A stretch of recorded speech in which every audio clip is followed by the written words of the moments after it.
High, আজকে আমরা বাজি আর লাইট কিনতে যাচ্ছি। আপাতত মা আসেনি আজকে, বাট আমি আর বাবা যাচ্ছি। এতক্ষণ যাকে দেখলেন তিনি হচ্ছেন আমাদের বাড়ির প্রিন্সেস ডায়ানা। তিনি তার পিতৃদেবের সঙ্গে যাচ্ছেন বাজি বাজারে। বেহালা ব্লাইন্ড স্কুলের যে প্রাঙ্গণটি রয়েছে সেই প্রাঙ্গণে প্রত্যেক বছরই প্রায় বাজি বাজার বসে। অবশ্য বিগত বেশ কয়েক বছর আগে বসতো কিনা জানা নেই, তবে গত 2-3 বছর ধরে আমরাই যাচ্ছি বাজি বাজারে, সুতরাং গত 2-3 বছরের খবর দিতে পারি। প্রচুর ব্যবসায়ী তাদের বিভিন্ন ধরনের বাজির সম্ভার নিয়ে আসেন এবং বিক্রি করেন। শব্দবাজি আমি পার্সোনালি সাপোর্ট করি না, কিন্তু বাজির রোশনাই আমার খুবই ভালো লাগে। আর দীপাবলি আলো ছাড়া তো ইনকমপ্লিট, সুতরাং আলো ছাড়া কি দীপাবলি হয়? দীপাবলি উপলক্ষে কবি মুনমুন বসুর একটা খুব সুন্দর লেখা পাঠ করতে ইচ্ছা করছে। সবাইকে শোনাই।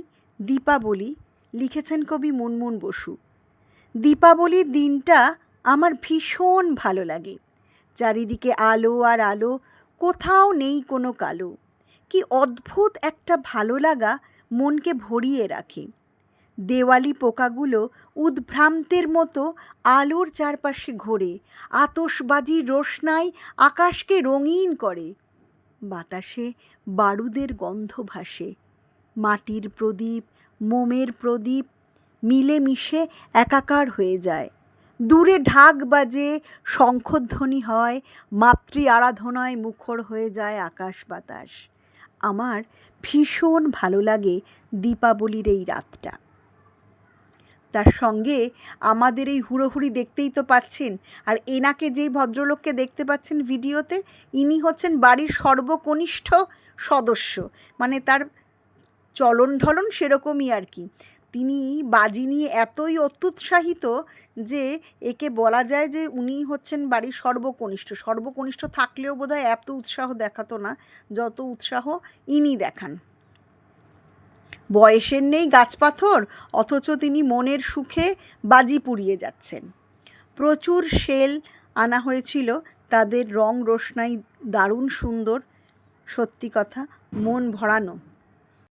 যে রূপে দেন বুক পেতে শিব, সেজে ওঠে বিশ্ব, মহাকালের মনোমোহিনী সে সিন্ধুতে সাদৃশ্য। ওই রূপের দীপ্ত ছটায় দৃপ্ত রবি শশী, কে বলে মা তোকে কালো, পাগলি এলো কেশি। তুই যে তারা তরণী মা, অন্ধকারের আলো, ভুবন মোহিনী রূপে নিয়ে জগতের আলো। আয় মা আমার চিন্তাময়ী, আয় কল্পতরু, বৈরাগ্য দে জ্ঞান দে মা, মনের ভূমি মরু। ইচ্ছে করে ডাকি তোকে সারা জনম ধরে, দে মা আমার মনের ময়লা সবটুকু দূর করে। যে রূপে মা দিগম্বরী, আলোর চেয়েও আলো, সেই তো আমার কৃষ্ণকালী, ভালোর চেয়ে ভালো। তুই যে আমার মায়ার বাঁধন, ভক্তি বাড়ি ধারা, তোর চরণে স্থান চাই মা, কৃষ্ণকালী তারা। এত আনন্দ উৎসবের মধ্যেও বারবার কবিতাই বলে ফেলি। এখন যে কবিতাটি পাঠ করলাম স্বতঃস্ফূর্তভাবে বেরিয়ে এলো, শ্রীমতী দুর্গা বেরার লেখা ভুবন মোহিনী কবিতা। দীপাবলি উপলক্ষে তিনি লিখেছিলেন এই কবিতাটা।